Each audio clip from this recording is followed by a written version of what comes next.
In this video, we're talking about surface area. Here's the definition of surface area. So basically, we're just talking about all the surfaces of a solid. So let's take a look at an example.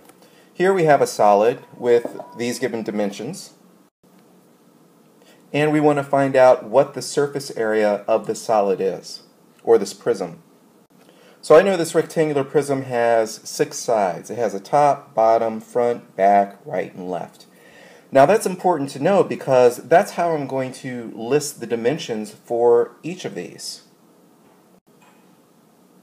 So the top bottom has a dimension of 7 by 5. The front and the back have dimensions of 7 by 10, and the right left have dimensions of 5 by 10.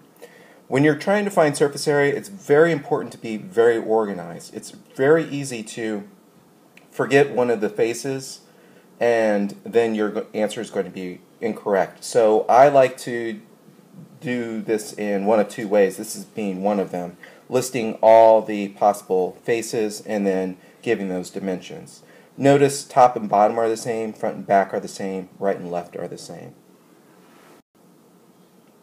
Okay, so here's the product and sum of each of those dimensions, combination of 70, 140, 100. Next I'll add these together. And the total surface area of this rectangular prism is 310 centimeters squared. Remember, we're talking about area here, so our answer or our unit of measurement is going to be squared, not cubed. Let's look at a different example. Here is a triangular prism. Now this one presents us with a slightly more difficult issue. Which one is the front, the back, the top, the bottom? This one only has 5 sides as opposed to 6. So I like to handle these in a slightly different way. For these problems, I like to construct a net and then fill in the information I know on that net.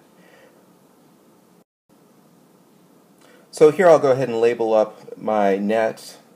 Here's the lengths for 7. Those areas shaded in green have a distance of 4.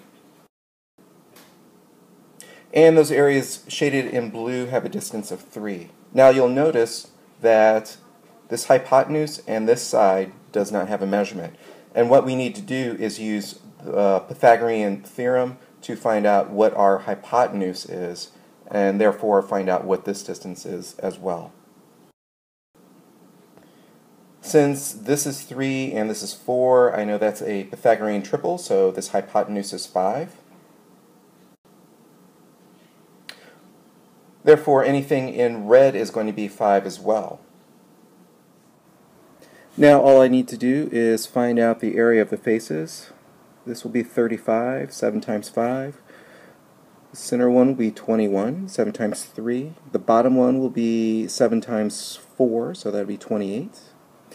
And then these 2 triangles, if I put those together, I get this shape here. That's 3, and this is 4. So I could treat this as a rectangle, and of course 3 times 4 is 12.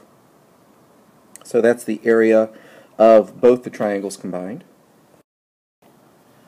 And when I add all those together, I get a surface area of 96 meters squared. So a few things to remember. Be sure you count for all the sides of the prism. If it's a rectangular prism, it will have 6 sides. If it's a triangular prism, it will have 5. And the unit is squared, as exampled here, centimeters squared, because it's area, not volume, we are talking about.